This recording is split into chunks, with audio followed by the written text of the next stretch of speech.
러시아 제국의 니콜라이 황제가 간소한 차림을 하고 수행원도 없이 혼자서 군대 시찰을 나갔습니다.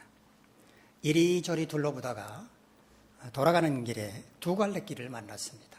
어느 쪽으로 가야 할지 몰라서 두리번거리고 있는데 그곳에 군인 한 사람이 지키고 있었습니다. 황제는 그 군인에게 다가가서 길을 물었습니다. 지금 내가 어느 쪽으로 가야 하는데 어느 길로 가야 합니까? 그랬더니 그 군인은 거만한 태도로 담배를 이렇게 피면서 담배 연기를 후 부르면서 저쪽으로 가시오 하고 반말로 말했습니다. 황제는 두어 걸음쯤 발을 옮기다가 발길을 돌려서 그 군인에게로 돌아갔습니다.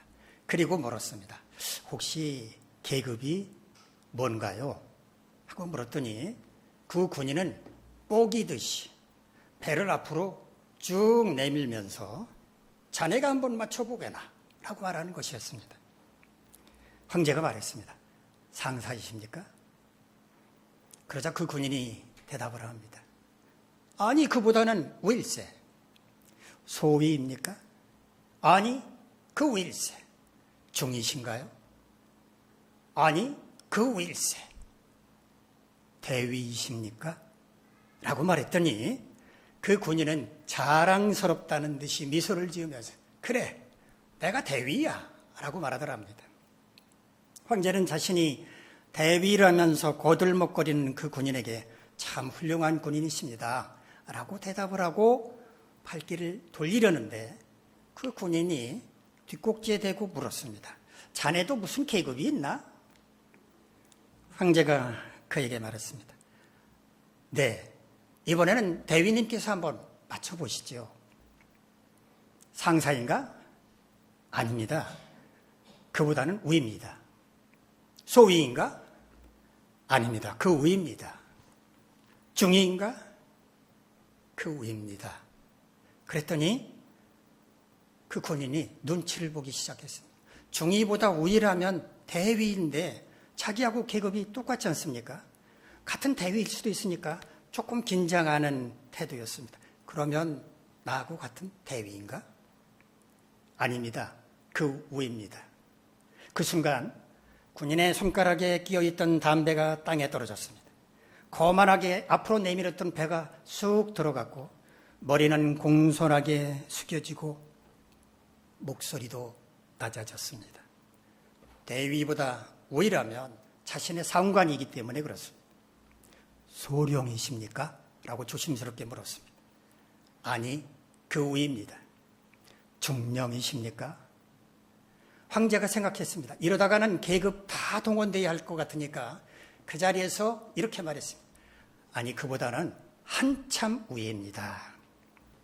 그러자 그 군인이 또 말했습니다. 별로 올라갔습니다. 소장이신가요? 아니요, 그 위입니다. 중장이십니까? 그 위입니다. 이제는 떨면서 대답합니다. 대장이신가요? 아니요, 그 위입니다. 군인의 목소리가 떨리기 시작했습니다. 그러면 원수이십니까? 아니, 그보다 위입니다. 그 말을 듣자마자 군인은 그 자리에 납작 엎드렸고 죽을 죄를 지었다면서 용서를 빌었습니다. 황제는 그를 일으켜 세운 다음에 이렇게 말했다고 합니다. 자네나 나나 한 가지일세. 우리는 저 하늘에서 우리를 내려다보고 계시는 상전 앞에서 항상 겸손한 마음을 가지고 교만하지 말아야 한다네. 그 후 황제는 그 군인을 근위 사단으로 미도록 한 다음에 가까이에서 황제를 모실 수 있도록 했는데 그 군인은 평생토록 겸손한 자세로 충성을 다했다고 합니다. 천지를 창조하신 하나님, 섭리 가운데 그것을 다스리시는 전능하신 하나님 앞에서 어느 누가 감히 교만할 수 있겠습니까? 오늘은 본문의 말씀을 묵상하면서 전능하신 하나님 앞에서 우리는 어떻게 초신하는 것이 마땅한지를 함께 생각해 보는 시간을 갖도록 하겠습니다. 오늘 본문은 사도 바울이 예수 그리스도로 말미암아 구원을 받고 새 사람이 된 그리스도인들을 대상으로 세상 가운데서 어떻게 그리스도인답게 살아가야 할 것인지에 대해서 권면하는 말씀 가운데 한 부분을 차지합니다. 오늘 본문은 특별히 주인과 종, 그러니까 당시로 말한다면 노예의 관계에서 각자가 어떻게 행해야 할 것인지를 권면하는 내용입니다. 우리 본문 22절로 25절까지 말씀 화면을 보면서 한번 같이 읽도록 하겠습니다. 시작.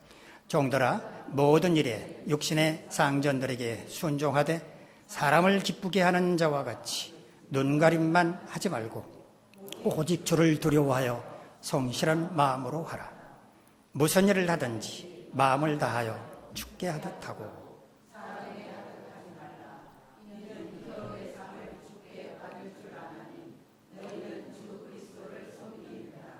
불의를 행하는 자는 불의의 보응을 받으리니 주는 사람을 외모로 취하심이 없느니라. 먼저 바울은 종들을 향해서 권면합니다. 바울 당시에는 노예 제도가 있었습니다. 따라서 여기서 말하는 종은 노예를 가리킵니다. 노예로서 그리스도인이 된 사람을 가리키는 거죠. 노예는 당시에는 단순히 주인을 섬기는 아랫사람이 아니었습니다. 주인의 소유로 재산 목록에 올라 있었습니다. 그래서 노예는 상품처럼 시장에서 매매가 이루어졌습니다. 돈을 주고 사고 돈을 받고 파는 그런 신분이었단 말입니다. 종들은 모든 일에 육신의 상전들에게 순종해야 한다고 말합니다. 상전이라고 하는 한자말을 보면 위에 있는 법이라고 하는 뜻입니다. 본래. 그러니까 종은, 아랫사람은 아주 중요한 법을 지키는 것과 마찬가지로 주인을 받들어 섬겨야 한다라는 말이 상전이라는 말에 들어있습니다. 그렇다면 종은 주인에게 어떻게 순종해야 하는가? 바울은 네 가지를 말합니다. 첫 번째, 사람을 기쁘게 하는 자처럼 눈가림만 하면 안 된다고 말합니다. 사람을 기쁘게 하는 게 뭔지는 설명드리지 않아도 잘 아실 것입니다. 어떤 사람의 비유를 맞춰줌으로써 칭찬을 받으려고 하는 것입니다. 우리 속담에 눈 가리고 아웅한다라는 말이 있습니다. 아웅이란 말은 고양이 울음소리를 나타내는 거죠. 야옹이라는 말과 같다고 할 수 있습니다. 상대방의 눈을 가리고 말하는 사람의 눈을 가리는 게 아니라 상대방의 눈을 이렇게 가린 다음에 아옹, 야옹 하면은 상대방이 오, 고양이네? 라고 그렇게 믿을 거라고 생각하는 얄팍한 속임수를 가리키는 말이 눈 가리고 아웅한다는 속담입니다. 영어로는요, 눈가림한다라는 뜻이 뭐라고 표현을 하는가 하면 아이 서비스라고 말합니다. 재미있습니다. 아이 서비스, 눈에 봉사를 한다, 눈 봉사를 한다라는 의미입니다. 우리가 입에 발린 말, 그냥 상대방 듣기 좋으라고 하는 그런 말을 뭐라고 합니까? 영어로 립 서비스라고 하죠.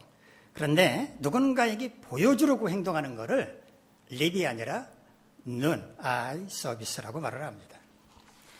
종은 주인의 비위나 맞추려고, 그러니까 잘 보이기 위해서 눈가림으로 행동해서는 안 된다는 것입니다. 그런 종은 주인이 자리를 떠나면 어떻게 할까요? 보나마나 하던 일을 중단할 겁니다. 보여줘야 할 주인이 없으니까 이렇게 열심히 일할 필요가 없다고 생각하기 때문입니다. 종은 이런 표리부동한 행동을 해서는 안 된다는 것입니다.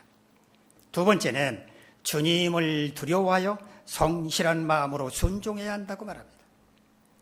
종이 주인 앞에서 눈가림만 한다고 하는 것은 주님을, 위에 계신 주님을 두려워하지 않는 태도라고 말할 수 있습니다. 주인이 보고 있을 때만 열심히 일하는 척하고 주인이 없을 때는 손을 놓고 있어도 된다고 생각하는 것은 주께서 지켜보고 계신다는 것을 모르는 자의 태도이기 때문입니다. 즉 주님은 항상 우리를 지켜보고 계신다는 것을 알라는 말입니다. 육신의 주인이 있을 때든지 혹은 없을 때든지 주님은, 위에 계신 주님은 항상 나를 지켜보고 계시는데도 불구하고 눈가림만으로 일한다면 주님이 보고 뭐라고 말씀하시는가라는 말입니다. 그러므로 항상 지켜보고 계시는 주님을 두려워하는 자세로 성실한 마음으로 일해야 한다는 것입니다. 성실한 마음이라고 우리말로 번역한 헬라어는요, 아플로테스란 말입니다. 하플로테스. 단순하다, 순진하다, 정직하다, 솔직하다라는 말입니다. 거짓이 없는 깨끗한 마음을 가리킵니다. 주님을 두려워하는 사람이 어떻게 거짓된 말이나 행동을 할 수 있겠습니까? 주인이 있을 때만 열심히 일하는 척하고 없을 때는 태만하게 행한다면 그건 정직하지 못한 태도인데, 종은 그래서는 안 된다는 것입니다. 주님을 두려워하는 마음으로 주인이 있을 때든지 없을 때든지 변함없이 똑같은 마음으로 충성을 다해야 한다는 것입니다. 세 번째는 마음을 다해야 한다고 말합니다. 마음을 다한다고 우리말로 번역한 헬라어는요, 푸시케스라는 말인데요, 조금 마음과는 좀 다른 목숨을 바쳐서 생명을 다하여, 이런 뜻입니다. 주님이 지금 지켜보고 계시기 때문에 우리의 모든 것을 다 바쳐서, 목숨이라도 다 바쳐서 일하는 것이 옳다는 것입니다. 네 번째는 사람에게 하듯 하지 말고 주께 하듯 해야 한다고 말합니다. 주인을 대할 때, 육신의 주인을 대할 때 사람을 대한다고 생각하지 말라는 겁니다. 지금 주님을 상대하고 있다고 생각하라는 것입니다. 육신의 주인이 바로 주님이라고 생각하라는 것입니다. 여기까지 말한 바울은 왜 그렇게 해야만 하는지 이유를 24절에서 밝히고 있습니다. 왜 주님을 섬기는 것처럼 육신의 주인을 섬겨야 하는가? 그렇게 하면 주님으로부터 상을 받을 것이기 때문이라고 말합니다. 육신의 주인으로부터 상을 받는 게 아니라 주님으로부터 상을 받는다는 말입니다. 종이 이런 자세로 육신의 주인을 섬긴다면 틀림없이 육신의 주인도 기뻐하고 상을 주지 않겠습니까? 그러나 주님도 상을 주실 거라는 말입니다. 육신의 주인에게서 상을 받는 것과 주님으로부터 상을 받는 것을 어찌 비교할 수 있겠습니까? 그러므로 주님을 섬기듯이 육신의 주인도 그렇게 섬김으로써 주인으로부터도 칭찬받고 상을 받고 주님으로부터도 상을 받으라는 그런 말입니다. 일석이조의 효과를 거두라는 말입니다. 그런데 바울은 25절에서 이렇게 말합니다. 불의를 행하는 자는 불의의 보응을 받으리니 주는 사람을 외모로 취하심이 없느니라. 바울이 말하는 불의를 행한다는 게 뭘까요? 눈가림만으로 주인을 대하는 것입니다. 충성을 다하는 것처럼 주인의 눈을 속이는 것입니다. 하나님이 보시기에 이것은 불의한 짓입니다. 불의를 행하는 자는 불의의 보응을 받을 것이다 라고 말하는데, 보응을 받는다라고 번역한 헬라어는요, 코미조라는 말인데 운반하다, 가져오다, 도로 받는다, 이런 뜻입니다. 눈가림만으로 주인을 대하는 불의를 행한다면 언젠가 자기도 똑같은 그런 일을 당할 것이다 라는 뜻입니다. 자, 우리 본문 4장 1절 말씀 화면을 보면서 한번 같이 읽도록 하겠습니다. 시작. 상전들아,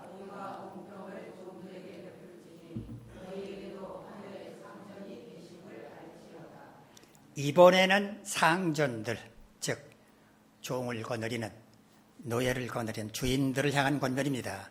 주인은 종들에게 의와 공평을 베풀어야 한다라고 말합니다. 의와 공평을 베푼다라는 말이 조금 어색하게 들리는데요, 베푼다라고 번역한 헬라어는 파레코라는 뜻인데, 파레코라는 헬라어인데요, 주다, 선사하다, 제공한다라는 뜻입니다. 종들을 의롭게 공평하게 대해야 한다는 의미입니다. 그렇다면 바울은 왜 상전들, 종을 부리는 주인들을 향해서 긍휼과 자비를 베푸시오 라고 말하지 않고 의와 공평을 베풀라고 말을 했을까요? 주인이 종들을 상대할 때 범하기 쉬운 잘못된 태도가 불의하고 공평한 것이기 아니기 때문이겠습니까? 주인들은 종들을 소홀하게 대할 가능성이 많습니다. 하찮게 대할 가능성이 큽니다. 그러니까 불의하고 공평하게 대해도 된다고 생각을 할 수 있기 때문입니다. 주인은 아무리 종이라고 해도 불의하고 공평하게 대하면 안 된다는 것입니다. 그들도 하나님의 형상을 닮은 인격을 가진 존재이기 때문에 그들을 존중해줘야 한다는 겁니다. 인격을 존중해줘야 하고 의롭고 공평하게 대해야 한다는 것입니다. 그래야만 하는 이유를 바울은 밝힙니다. 하늘에 상전이 계시기 때문이라는 겁니다. 노예를 소유하고 부리는 주인이라고 해서 아무도 두려워해야 할 존재가 없는 게 아니라 우리의 모든 것을 지켜보고 계시는 하늘에 계신 주님, 그분이 바로 상전, 주인이라는 것입니다. 오늘 본문의 핵심 메시지는 이것입니다. 주인을 섬기는 종이든지 종을 부리는 주인이든지 주님이 내 모든 걸 지켜보고 계신다는 것을 깨닫고 두려워하는 마음으로 주님을 섬기는 것처럼 주인을 섬기고 주님을 대하는 것처럼 종을 대해야 한다는 것입니다. 요즘 전공의란 말이 언어를 통해서 좀 너무 자주 들리죠. 전공의, 레지던트라고 말하기도 하고 수련이라고도 말하기도 합니다. 전공의들의 파업으로 요즘 대형 병원들이 몸살을 앓고 있는데 이런 파업은 처음이 아니죠. 2000년으로 거슬러 올라가 보도록 하겠습니다. 2000년도에 여러분은 방송에서 이런 말을 자주 들어보셨을 것입니다. 진료는 의사에게, 약은 약사에게. 지금은 당연한 일이지만 당시에는 의사가 약도 처방하고 조제까지도 맡았었습니다. 이걸 분리하자는 것이 바로 의학 분업이었습니다. 그런데 의사들이 자기 밥그릇을 챙기기 위해서 파업을 벌였고 지금처럼 많은 의사가 파업에 동참하면서 시민들은 불편을 겪어야만 했습니다. 당시 파업이 한창일 때 서울고려대학교 안암병원에 근무하던 안수현이라고 하는 전공의 레지던트가 있었습니다. 전공의들 대부분은 다 파업에 동참을 했지만 안수현 선생은 병원에 남아서 환자를 돌보겠다고 선언을 했습니다. 그때 동료들은 안수현을 배신자 이렇게 비난하지 않았다고 합니다. 대신에 뭐라고 말했는가? 그놈은 그럴 줄 알았어 라고 인정하는 분위기였다고 합니다. 평소에 안수현은 하나님의 사람으로서 참된 의사로서 언제나 모범을 지키는데 앞장서 왔기 때문이었습니다. 그랬던 그였기 때문에 사람들의 눈과 평가를 두려워하지 않았습니다. 그는 밤을 새우고 끼니를 걸러가면서 병동을 지켰습니다. 일과가 끝난 후에도 환자들을 일일이 찾아가서 잠들어 있는 환자들의 머리맡에서 그들을 위해 기도했다고 합니다. 그의 이런 행동은 환자들을 일으키는 기적을 낳기도 했습니다. 그의 책상 앞에는 이런 문구가 붙어 있었다고 합니다. 코람 데오. 라틴어 코람은 무언 못 앞에서란 뜻이고요. 데오는 하나님을 가리킵니다. 하나님 앞에서 언제나 하나님 앞에 서 있음을 알자라는 의미로 이런 문구를 붙여놓았던 것입니다. 안수현은 권위관으로 입대했다가 유행성 출혈열에 걸리는 바람에 2006년 1월 5일 33세의 젊은 나이로 세상을 떠났는데 그의 이야기를 담은 책, 그 청년 바보 의사가 지난 2009년 발간되기도 했습니다. 주님은 언제나 우리를 지켜보고 계십니다.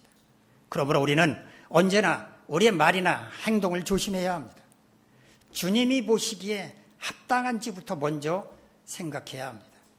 가정이든 일터든 교회에서든 그래야 마땅합니다. 특별히 바울은 오늘 본문을 통해 주인과 종, 노예의 관계에서 하나님의 자녀로서 어떻게 행해야 옳은지를 권면해 주었는데 이 말씀을 토대로 우리는 세상 가운데서 구원받은 주님의 자녀로서 어떻게 처신하는 것이 마땅한지 생각해 보도록 하겠습니다. 첫 번째는 지금 주님이 나를 지켜보고 계신다고 하는 것을 명심해야 한다는 겁니다. 앞서 말씀드린 것처럼 코람 데오, 주님 앞에 서 있음을 항시 잊지 말아야 합니다. 빈부귀천은 사람이 정한, 세상이 정한 기준일 뿐이지 하나님 앞에서는 다 똑같은 하나님의 자녀인 신분입니다. 이명박 전 대통령이 개신교 장로라고 하는 것 여러분도 잘 알고 계실 겁니다. 이 전 대통령은 1992년 14대 국회의원에 당선된 뒤 매 주일마다 새벽 6시에 자신이 출석하던 소망교회 주차장으로 나가서 3년 4개월 동안 주차요원으로 봉사하다가 1995년 소망교회 장로로 피택되었다고 합니다. 어떤 분들은 이걸 부정적인 시각으로 바라보았습니다. 장로가 되기 위해서 주차 봉사를 했다는 것입니다. 그러나 저는 그렇게 보지 않습니다. 그분은 진심으로 성도들을 섬겼다고 생각을 합니다. 하나님 앞에서 국회의원이 뭐 대수야? 라는 자세로 겸손하게 섬김의 본을 보여줬다고 생각을 합니다. 하나님 앞에서 국회의원과 일반 국민이 다릅니까? 다를 바 없습니다. 똑같습니다. 미국 제16대 대통령이었던 에이브러햄 링컨이 백악관에서 구두를 닦고 있었습니다. 그때 옆을 지나가던 비서관이 깜짝 놀라서 이렇게 말했습니다. 각하, 이게 무슨 일이십니까? 비서의 말을 들은 링컨이 되물었습니다. 무슨 일이냐니? 자네 그게 무슨 말인가? 미국의 대통령께서 구두를 닦고 계시다니요? 라고 비서가 말했습니다. 그러자 링컨이 이렇게 말했다고 합니다. 여보게, 자기 구두를 자기가 닦는 건 지극히 당연한 일 아닌가? 자네는 구두를 닦는 일이 천하다고 생각을 하나? 그렇다면 자네 생각은 잘못되었네. 대통령도 구두 닦기도 하나님 앞에서는 똑같은 자녀일 뿐이라네. 세상 사람들이 부러워하는 높은 신분을 가졌거나 엄청난 자산을 가졌거나 가방끈이 긴 유식한 사람일지라도 하나님 앞에서는 똑같은 한 인간일 뿐입니다. 이래봬도 내가 왕년에 대단한 사람이었다느니 엄청난 재산을 소유하고 있는 재력가라느니 하면서 거들먹거려 본들 아무 소용이 없습니다. 하나님은 똑같은 하나님의 자녀로 보시기 때문입니다. 그러므로 우리는 주님이 지금도 우리를 지켜보고 계시고 주님 앞에서 우리는 그저 한 인간일 뿐임을 명심하고 주님의 자녀로서 겸손하고 또 주님의 자녀답게 합당하게 행동해야 합니다. 두 번째, 아랫사람은 권위를 가진 사람을 존중하고 순종해야 합니다. 성경은 권위를 가진 윗사람을 존중하고 복종해야 한다고 말합니다. 마태복음 5장 41절에서 예수님은 누구든지 너로 억지로 오리를 가게 하거든 그 사람과 심리를 동행하라고 말씀을 하셨습니다. 억지로 오리를 가게 할 사람은 그만한 권위를 가진 사람입니다. 그런 사람이 오리 가자고 요구한다면 그 말에 순종하라는 말입니다. 마태복음 22장 21절에서는 가이사의 것은 가이사에게, 하나님의 것은 하나님께 바치라고 말씀하셨습니다.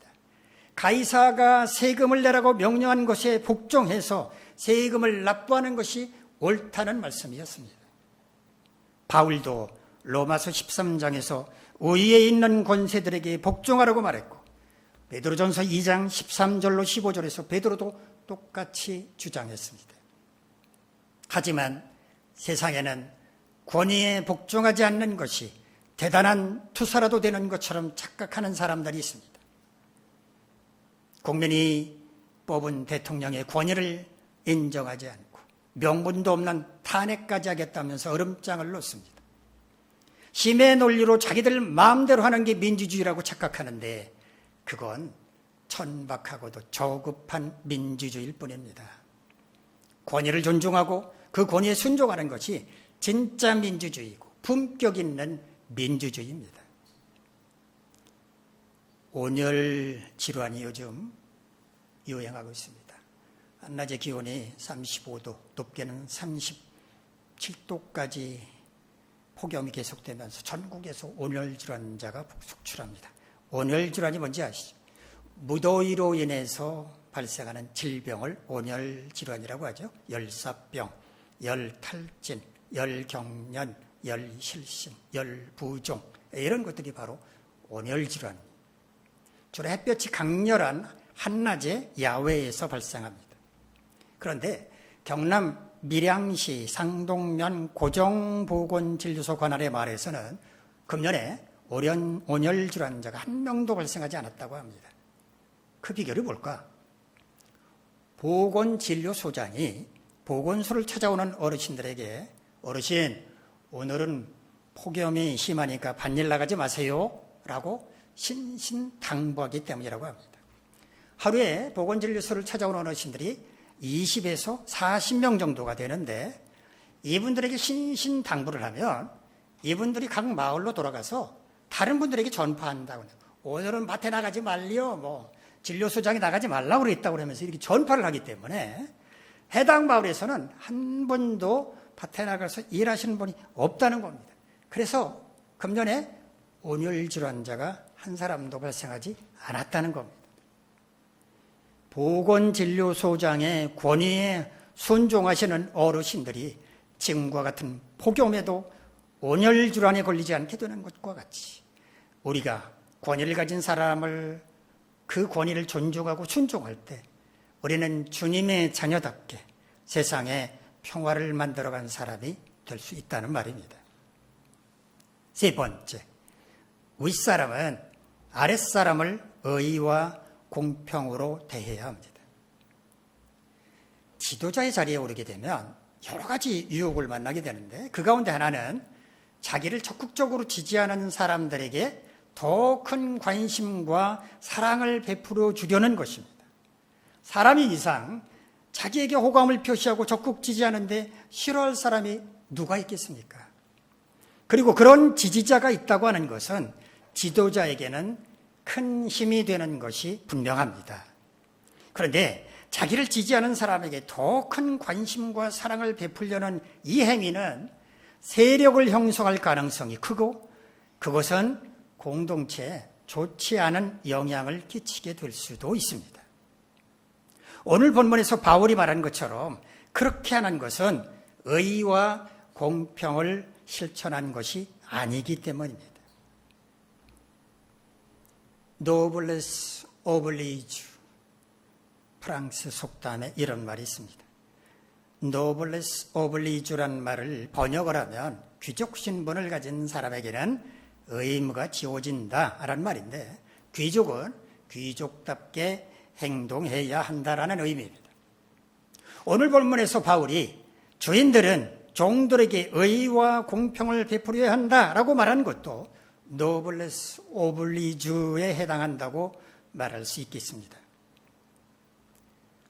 여름 휴가를 맞은 윤석열 대통령이 경남 진해에 있는 해군기지에 머물면서 천안함 폭침 생존 장병들, 연평도 포격 도발 당시 복무했던 부대원들, 해외 파병 장병들, 잠수함 전문가, 해군 특수부대 장병들과 식사를 함께하면서 그들을 격려했다는 뉴스를 보았습니다.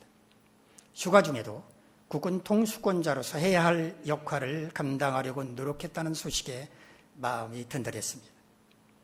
윗사람은 자신의 권위를 이용해서 아랫사람을 불이하게 대하거나 불공평한 방법으로 대하지 말고 언제나 의와 공평으로 대하도록 힘써야 합니다. 예수 그리스도로 말미암아 구원을 받고 새 사람이 된 우리는 세상 가운데서 그리스도인답게 살아가야 합니다. 그것이 우리를 향한 하나님의 뜻입니다. 우리는 어떻게 그리스도인답게 살아갈 수 있을까요? 첫째, 지금 주님이 나를 지켜보고 계신다는 것을 명심해야 합니다. 고람되어 주님 앞에 서 있음을 잊지 말아야 한다는 말입니다. 둘째, 아랫사람은 권위를 가진 윗사람을 존중하고 순종해야 합니다. 주님을 섬기는 것처럼 윗사람을 섬기는 것이 옳습니다. 셋째, 윗사람은 아랫사람을 의와 공평으로 대해야 합니다. 노블레스 오블리주, 지도자로서 의무를 다해야 합니다. 여러분 모두 이와 같이 세상 가운데서 구원받고 새 사람이 된 그리스도인으로서 합당하게 살아갈 수 있기를 간절히 바랍니다. 기도하겠습니다. 자, 들어오신 하나님, 죄 가운데 있던 우리를 구원해 주셔서 감사합니다. 그러나 구원받은 새 사람은 그렇게 살아가야 할 마땅한 의무가 있습니다. 우리 모두 세상 가운데서 그리스도인답게 살아갈 수 있도록 날마다 우리와 동행하여 주시옵소서. 예수님의 이름으로 기도하옵나이다. 아멘. 자리에서 일어나서 600